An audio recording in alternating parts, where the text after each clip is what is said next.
The upcoming days and nights were similar. Charles didn't have the energy to fill his time with distracting activities, so he spent most of his time staring into space, drinking himself to sleep, and watching television. He didn't work out at the gym anymore, for he had no one to look good for. He didn't read, for his brain ducked and dove in too many directions to keep steady on someone else's words. He spent most of his leisure time in bed, staring out of the window at the sky and listening to the noises in the street. Joyful sounds fluttered through his heart like razor-tipped wings. One Sunday afternoon he heard the cackle of young children. He strained his body to approach the window and watch them. A boy and girl were playing in a puddle, happily cavorting. The boy jumped in, splashed the girl heavily, completely soaking her clothes. She squealed in protest and pushed the boy down into the puddle, face first. Charles turned away, scoffing at the girl's vengeful nature. On his way back to his supine sanctuary, he grabbed his gray notebook from under the bed and wrote for a while. Of falling in love. A fall, not a climb. First the fall, then the climb. I am climbing now. Climbing what, though? Climbing to sanity? Climbing back to where I was before all this happened? The other man is my surrender. He is my white flag, my failure, everything good that I lack. No use in trying, because he will always win. He thought about his past and wondered where it all went awry. He looked at his pen thoughtfully and scratched dozens of slanted lines outside of the margins. She made it go wrong. Charles drew thick horizontal lines through that phrase. I made it go wrong by doing her wrong. But when did the wrong begin? He flipped to the beginning of his notebook. The first entry was from high school, about a girl he sat diagonally behind in class. Danielle, your flaxen hair and renegade smile, I want you to be mine.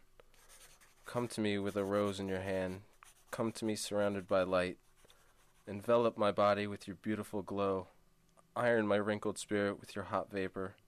Danielle, I would love you forever if you turn your head from me. Call me by name.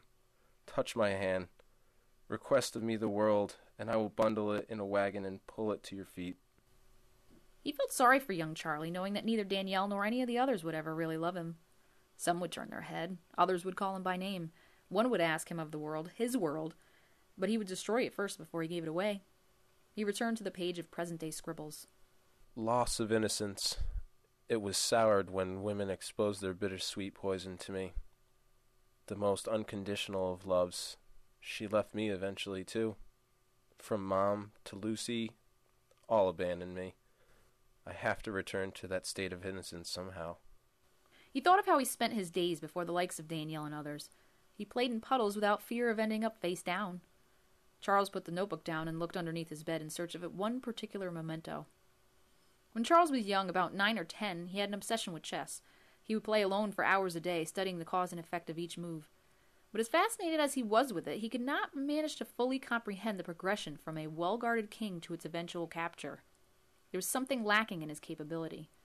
On rainy days when David wasn't able to ride his bike outside or forage in the woods for bugs or buried treasure, he would agree to play a game or two of chess with Charles.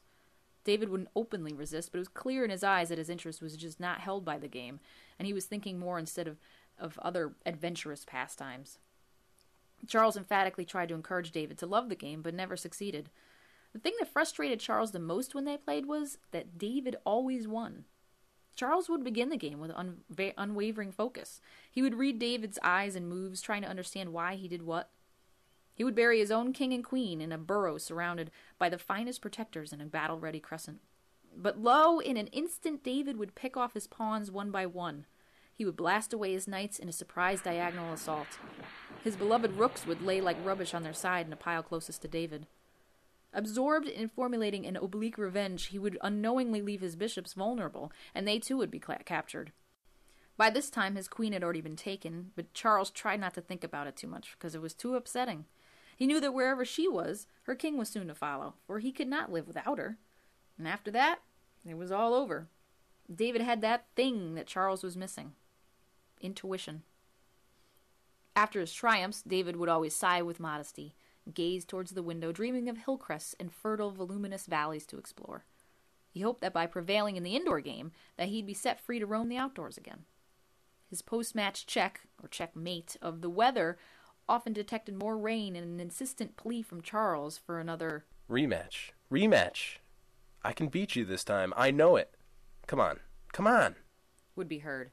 They would play once more, and the fairer of the two would invariably be victorious.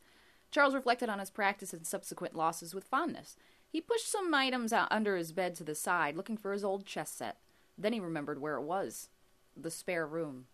He didn't dare go in there. He hadn't been in that room for years. He was not ready yet. He would have to buy a new set.